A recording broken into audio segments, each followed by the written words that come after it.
Meus irmãos, Pai do Senhor Jesus, tudo bem? Passando mais um momento aí para a gente conversar um pouquinho sobre a palavra de Deus. E eu quero tecer um breve comentário num novo formato, num formato agora, hermeneuticamente falando, num tema. Então, um formato temático, referendado na primeira carta que o apóstolo Paulo escreve aos Tessalônicos. Então, 1 Tessalonicenses, capítulo de número 5, a partir do versículo de número 16. É uma série de ordenanças e conselhos que estão no imperativos. Eu prefiro, melhor dizendo, nominá-los como mandamentos apostólicos. Quem estuda a arte do falar, estuda homilética. Quem estuda a arte do compor o que falar, estuda hermenêutica. Então, hermeneuticamente falando, há momentos que nós estamos no horizonte, isso é, horizontando a fala. Falando aqui, de coigual, tá certo? Então a gente vai expandindo para os lados, dando asas à imaginação. Porém, hermeneuticamente ainda falando, há momento que você precisa verticalizar o assunto. E é o que a gente vai fazer agora. Só para entender a diferença disso. Por exemplo, se você lê 2 Reis 4:10, façamos, pois, um quarto para o profeta, um quarto pequeno, grandes profetas, pequenas exigências. E daí ele vai dar, ou ela vai falar, e o escritor vai escrever as mobílias do profeta, referente a Eliseu. E lá vai colocar uma cama, uma mesa, uma cadeira e um candeeiro. Então, você não tem como, não é genérico, você não tem opção de escolha. Quando você fala textualmente sobre esse verso, você tem que falar da cama, da cadeira, da mesa e do candeeiro, indiferentemente da ordem. Sequencialmente é cama, mesa, cadeira e candeeiro. Você não consegue colocar uma outra mobília a seu bel prazer, porque ali estão as mobílias registradas. Jó 1:19, o vento soprou sobre os 4 cantos da casa de Jó. Você não pode falar de 5, porque o texto diz que são 4. Então você vai encontrar isso. Quando você lê, por exemplo, Provérbios, poeticamente é dito, acho que é Provérbios 9, a sabedoria lançou as 7 colunas. Você pode falar das 7 colunas da sabedoria. Porém, ali é genérico, você não tem as 7 citadas. Então você pode pensar biblicamente essas 7 colunas e falar sobre elas. Diferente, por exemplo, de Atos 2:42, quando diz que a igreja primitiva ela tinha 4 características que eram peculiar: doutrina dos apóstolos, partir do pão, comunhão e oração. Não tem como ser diferente disso. Lucas 2:42, lembra disso? Diz que o menino Jesus crescia de 4 maneiras. Tá lá, eu tenho um vídeo falando sobre isso.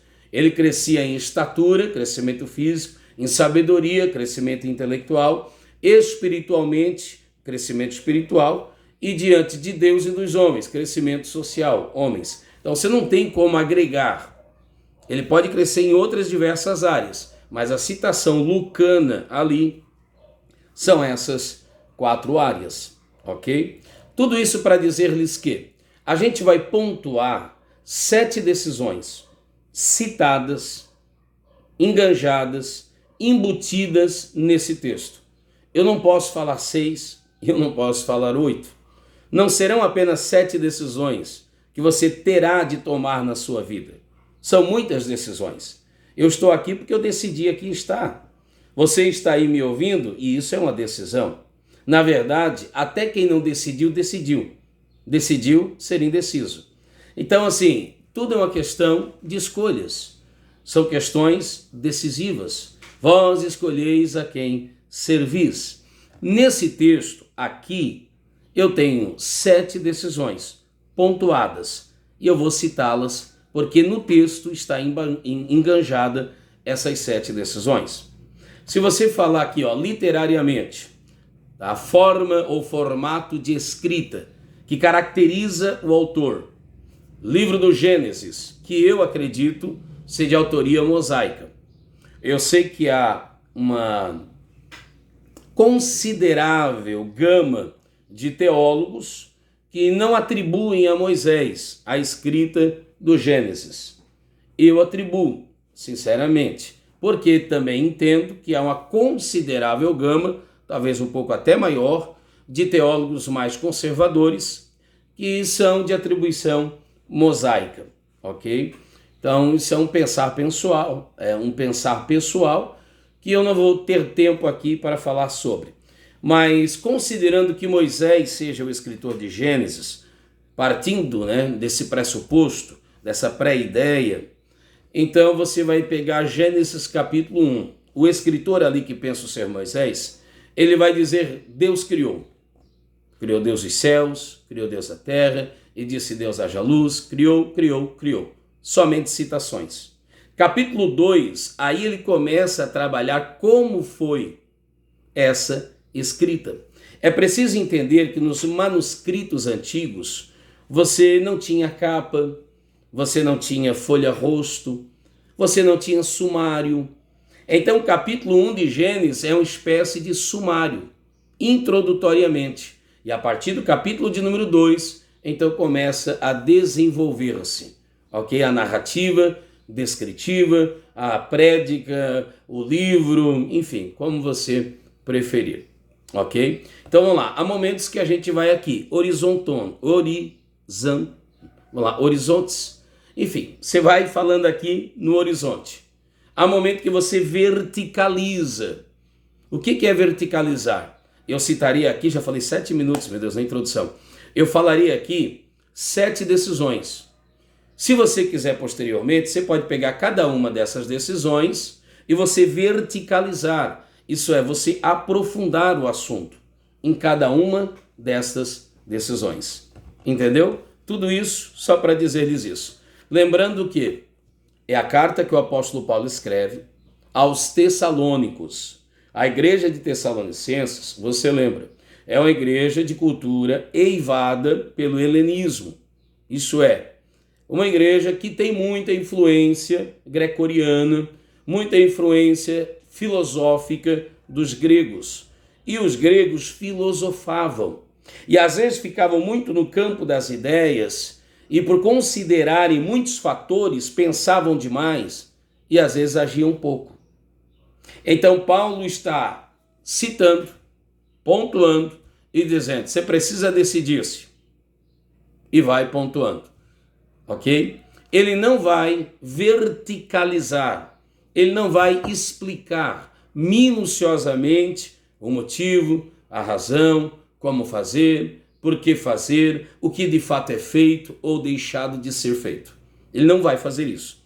Ele vai apenas fazer o que eu vou fazer. Ele vai apenas pontuar. Ele vai apenas citar. Então, esse é o objetivo da nossa fala. A gente vai apenas citar essas decisões que estão pontuadas aqui em 1 Tessalonicenses, capítulo 5, a partir dos versos 16 até o versículo de número 22. Se depois você quiser, é como se fosse um esqueleto, um esboço, ok? Depois, se você quiser rabiscar, trabalhar as ideias uma a uma, quem sabe num próximo tópico, por que não, a gente faz desse modo, ok? Mas no momento a gente vai ficar aqui em 1 Tessalonicenses, capítulo de número, só achando o texto aqui, tá, gente?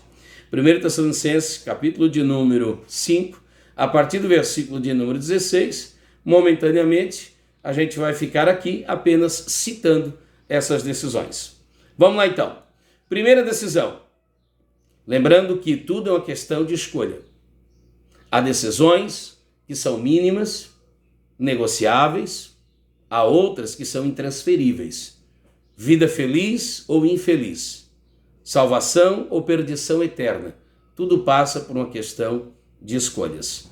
Então há decisões que é Gênesis 19:17. Escapa-te por tua vida. Não demore-te em decidir-te, ok?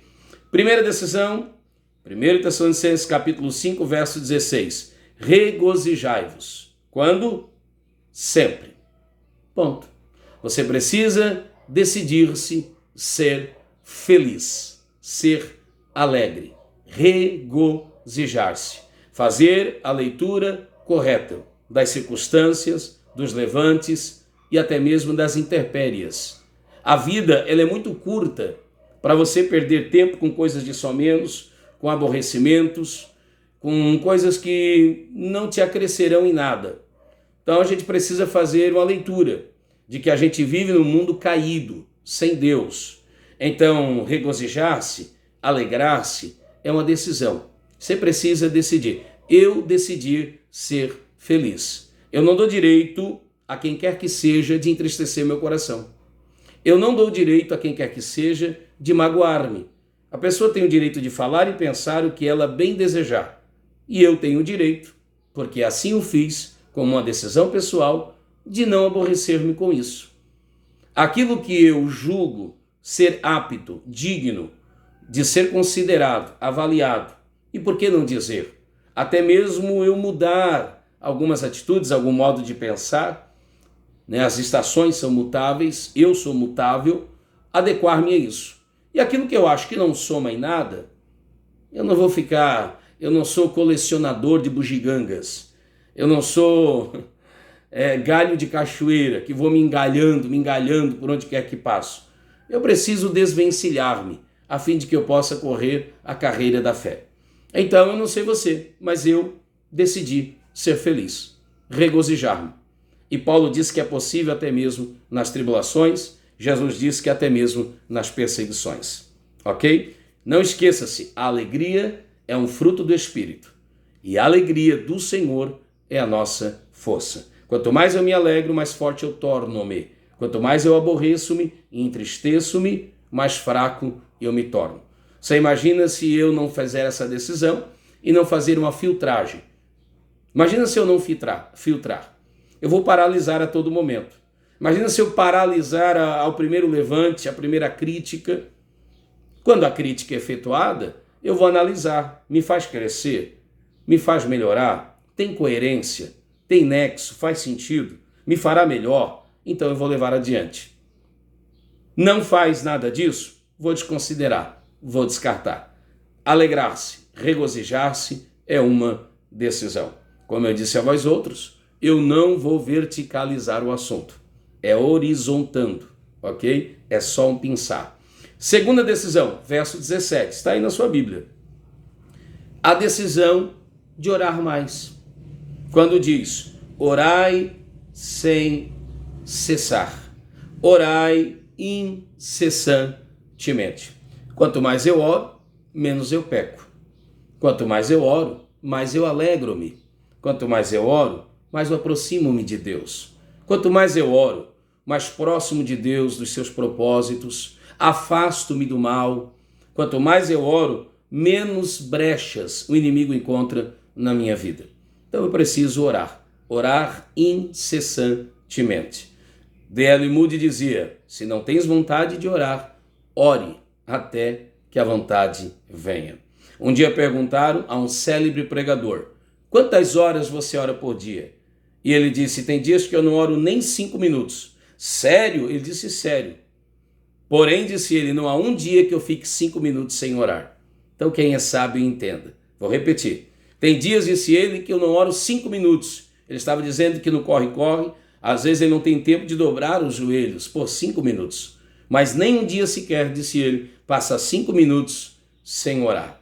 Então você que gosta de discursar, de conversar, você que gosta de pontuar, você que é um cara hábil, intelecto, que está vendo as coisas, eu aconselho-te a conversar com Jesus. Eu tenho falado muito e as pessoas não têm ouvido-me. Fale para Jesus.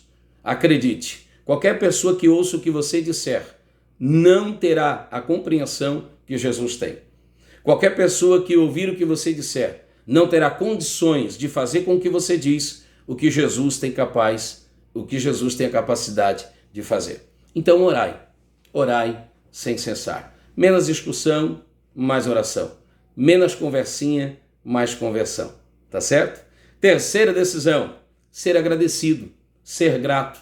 Eu não estou inventando nada, gente. Volto a repetir, não é genérico, não é aleatório, é textual. Verso 18. Em tudo. Há tempo hábil para isso, né? Em tudo, tudo, dai graças. Por quê? Porque essa é a vontade de Deus em Cristo Jesus para conosco. Em tudo, seja grato, seja agradecido. Já ensina-nos a psicologia moderna que o indivíduo agradecido ele é mais feliz, ele é mais bondoso, ele é mais generoso, ele é mais contente. Sabia que a grande parte do nosso descontentamento não é ocasionado pelo que você não tem, mas é ocasionado por aquilo que o outro tem e você queria ter e não tem. Não é ocasionado pelas suas faltas, mas sim pelos seus caprichos. Então talvez você não tenha tudo. É bem provável que no mundo consumista como o nosso, você não tenha tudo. Eu acredito.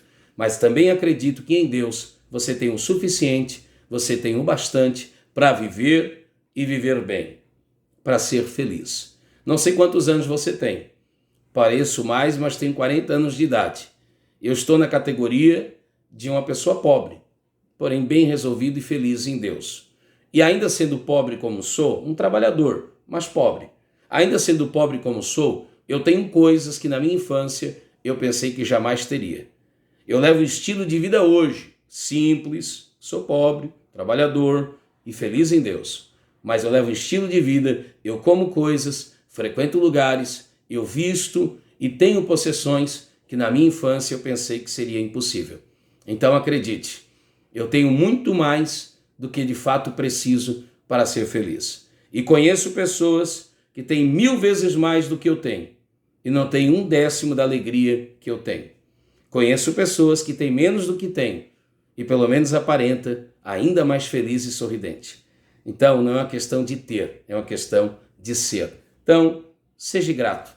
Gratidão é uma forma de agradar a Deus e agradar os homens. Quarta decisão, está no texto. Ser o indivíduo espiritual. Dá vazão ao mundo espiritual. Olha o texto. Não apagueis o espírito. Não extingais o espírito. O Espírito Santo em nossas vidas é uma luz que clareia, que norteia, que aquece. Bendito seja Deus. Quem tem o Espírito Santo não habita em trevas. Ele é o único e legítimo Espírito de luz. Esse é o Espírito Santo de Deus. Uma das características ou das facetas que representativamente um elemento que representa o Espírito Santo, além do fogo, além da água, além do vento, é a luz. Então quem o tem não anda em trevas. Então não ande em trevas. Não tropece no caminho. Não ande ao esmo, desnorteado. Não apagueis, não extingueis, não silenciais o Espírito do Senhor. A Bíblia diz que o homem natural não entende muitas coisas, por mais sábio que ele julgue ser. Mas o homem espiritual discerne tudo. 1 Coríntios 2, 14 a 19. E por ninguém é discernido. Então, em nome de Jesus, seja mais intelectual. Isso mesmo, intelectual. Seja mais sábio. E a sabedoria, acredite, a sabedoria não é o resultado do acúmulo de informações que você tem. A sabedoria é a manifestação da realidade, do como você realiza o conhecimento que você tem. Ok? Nunca esqueça, conhecimento te dirá, tomate é fruta. Sabedoria não permitirá que você faça uma salada de frutas valendo-se do tomate. Conhecimento é a informação que você tem. Sabedoria é o que você faz com a informação que te é disponibilizada. Então, não apagueis o espírito. Seja sábio, seja intelectual, seja crente, seja feliz, seja vazado pela glória de Deus. Você sabe, né, que há muito mais no mundo espiritual do que o mundo natural. Não é o mundo espiritual que é regido pelo mundo natural, mas é o mundo natural que é regido pelo mundo espiritual. Então, permita que essa luz de Deus possa reluzir em seu coração. Discirna as coisas, como disse Paulo, não por aquilo que aparentemente se vê, porque é muito mais do que aquilo que os teus olhos enxergam. Quinta decisão, profetize bênçãos. Receba a bênção e creia elas. Isso é, versículo de número 20, 1 Tessalonicenses, capítulo 5, verso 20. Não desprezeis as profecias. Não desprezeis as profecias. Sobretudo, a profecia. A profecia. Artigo definido. Palavra de Deus. Então, em nome de Jesus, não desprezeis as profecias. Creais nos seus profetas e prosperareis. Segundo Crônicas 20 e 20. Então, em nome de Jesus, eu não sou sensacionista, eu acredito piamente na manifestação dos dons do Espírito, por isso eu acredito no dom de profecias, mas, sobretudo, eu acredito na profecia bíblica, sobretudo, não que eu não creia nas demais. Aliás, eu só creio nas demais por causa desta. Então, não desprezeis o poder de profetizar. Paulo diz que em parte conhecemos, lembra disso? E em parte profetizamos. Então, eu não sei a parte que você conhece. Talvez a parte que você conhece não possa ser alterada, porque você conhece da maneira que ela o é. Mas a parte que você profetiza pode ser melhorada. Então profetiza, Ezequiel, sobre o vale de ossos secos. Profetize sobre tua casa, sobre tua vida. Profetize bênçãos, porque esse é o propósito de Deus, abençoar-te. Então viva melhor, viva sob as bênçãos de Deus e creia que as suas promessas são profecias e a profecia de Deus nada menos é do que a história contada antecipadamente, tá certo? Sexta decisão, buscai discernimento, compreensão, eu diria sobriedade. Julgai todas as coisas. Atente para o texto, 1 Tessalonicenses 5 e 21. Julgai todas, não é julgai todos. Tem gente que julga tudo, ao invés de julgar todos, melhor dizendo, ao invés de julgar tudo. O texto não diz julgai todos, não. O texto diz julgai todas as circunstâncias e as coisas. E retende apenas aquilo que é bom. Então, em nome de Jesus, esse também é um dom do Espírito. Peça ao bom Deus que dê-te, dia após dia, discernimento. Quantas coisas boas nós já recebemos em Deus. De quantos males nós já fomos livres, isentados. O avisado vê o mal e se esconde. Provérbio 22 e 3. De quantos males nós já fomos, graças ao bom Deus, isentados por causa do discernimento. Porque o Espírito do Senhor te deu, que a gente chama agora, né, em inglês, nós somos meio americanizados, né, um insight. Sabe aquele insight? Aquela sacada? Isso é o discernimento de Deus. Então, em nome de Jesus, de quantos males você foi livre? Quantos livramentos você já recebeu? Por um discernimento. E quantas penas e penosas dores você já sofreu por causa de um discernimento, por não discernir. Então, que Deus nos ajude em Cristo Jesus a discernir. Então, decida-se, discernir-se. Decida discernir. Sétimo e último lugar, evitar tudo que é mal. Observe a consequência. O verso de número 21, lembra? Julgai todas as coisas, retende o que é bom. Como consequência disso, o verso 22. Evitar tudo que é mal. Quando diz assim, abstém-vos de toda forma do mal. É mal? Te abstenha. É mal? Fuja. É mal? Evite. Oração de Jabes, e do mal eu não seja afligido. 1 Crônicas 4 e 10. Livrai-nos do mal, disse Jesus. Então, te abstenha. Esse comentário, ele é desnecessário? Te abstenha, se não te faz bem. Esse ressentimento, soma para quê? Para nada. Te abstenha, não faz bem. Algumas conversações, algumas amizades, alguns lugares, algumas possessões, alguma forma de viver, a gente precisa se abster. Abstenha do mal. Isso vale para a minha vida financeira, isso vale para a minha vida espiritual, isso vale para a minha vida social, isso vale para a minha vida física. E daí eu estou falando-lhes e eu estou sendo, por Deus, confrontado. Quantos péssimos hábitos que muitas vezes nós desenvolvemos. Às vezes a maneira de comer, às vezes dormir tarde demais, entendeu? Hábitos noturnos. às vezes a falta da prática de um exercício, de cuidar do templo do Espírito Santo. Isso é bom. Então não fazer isso é mal. Então abstenha-se do mal, decidindo-se pelo bem. Termino com as palavras de Moisés, na verdade de Deus por intermédio deles, lá em Deuteronômio capítulo 30. Se não falha a memória, verso 15, posteriormente 19. Eis que ponho diante de vós vida e morte, bênção ou maldição. Escolhe, pois, a vida para que vivam, e vivam bem, não apenas quantitativamente, mas qualitativamente. Não apenas muitos anos, mas muitos anos bem vivido. Então, em nome de Jesus, que Deus te abençoe em Cristo Jesus. Esse é nosso pensar. Discirna, abstenha o que é bem, o que é bom e o que é mal. Descarte. Vai fazer bem? Será que levar tudo a ferro e fogo? Pontuar tudo? Pense nisso. Eu tenho as minhas manias, né? Ser humano, acho que cada um tem as suas. Eu sou bem maniático em muita coisa. Muita coisa, muita coisa. Demais, por sinal. Eu sou bem maniático.